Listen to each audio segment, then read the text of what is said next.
JRPGs are notorious for being long experiences. Oftentimes this length turns people away from the games. So it does lead me to ask, why are Persona games so long, even compared to some other JRPGs? And do they even need to be that long at all? The length of a JRPG can vary a lot. Some will hit 20 hours, some will hit 70, and some will even hit 100, and sometimes there are ones even longer than that. However, something I've tend to notice is that there are a lot of JRPGs that are considered very long, but truly aren't that long at all. My prime example here is Xenoblade Chronicles. The games are mostly 40 to 50 hour experiences, disguised as much longer games. And that isn't a bad thing, by the way. It's just the difference between doing just the story, or doing some or all of the side content. And this statement is where the key lies.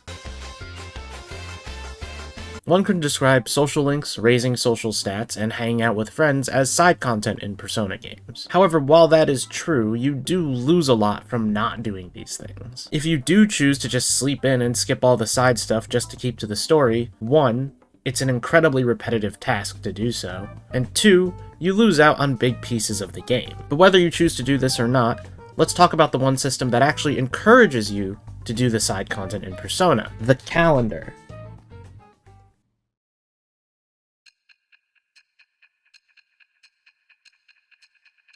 Personas 3 through 5 run on a calendar-based system. In this game, you have a limited amount of time between objectives. That limited time is usually more than enough to complete the required dungeon to progress the main story. So then what becomes of the rest of your time? Well, that's where side content becomes the main focus. You spend that time doing social links and raising social stats. There's no simple way to blast to the next objective without it becoming monotonous. And it's not even like the side stuff is bad. In my experience, it's in fact very good. But the point is that the calendar system is the main culprit as to why more recent Persona games have been longer. It's something that truly encourages you to do the side content, and you may not even notice that it's actually side content at all.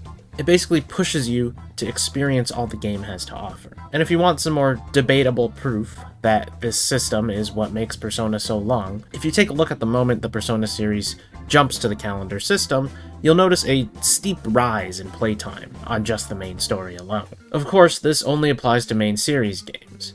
If you look at Strikers, which also has a calendar system, that system is mainly just to show the progression of time. There's no extra content that advances the day instead of doing main story.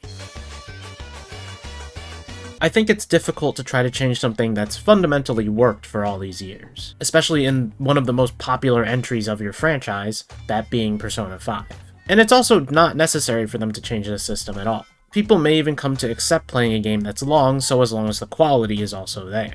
That being said, I know there are some people who would prefer that the Persona games had shorter runtimes, or perhaps less expository dialogue, to compensate for the longer amount of time you'll be spending on side content. But I think it's pretty important to note that I don't think Persona is going to be shifting away from the calendar system soon. With a lot of new fans coming from Persona 3, 4, and 5, and no easy access to the other Persona games that don't focus on the calendar system at all, I feel like Atlus may be set in the way of continuing the trend, and that's okay. So to answer my questions, the Persona games are long due to the calendar system that's implemented, as it encourages you to do a lot of the side content that you wouldn't normally do in most other games. The games don't need to be that long. They could eventually even come to abandon the calendar and time slot system in the future. But for now, I don't think Atlus is going to drastically change it up. Because of the high number of new fans coming from Persona 5, which uses this system, alongside the only other 2 Persona games Atlus is re-releasing being 3 and 4. So unfortunately, if you're hoping for Atlus to shave off some of the length of the playtime, I feel like that's a bit unlikely to happen in the near future. And if you are someone who's hoping for JRPGs to get a bit shorter, or someone who wants to keep them the length they are, let me know down in the comments. As always, you can leave a like if you enjoyed the video, it really helps it out, and subscribe to the channel for more things Persona, Atlus, and JRPG related. Thanks for watching, and I'll see you guys next time.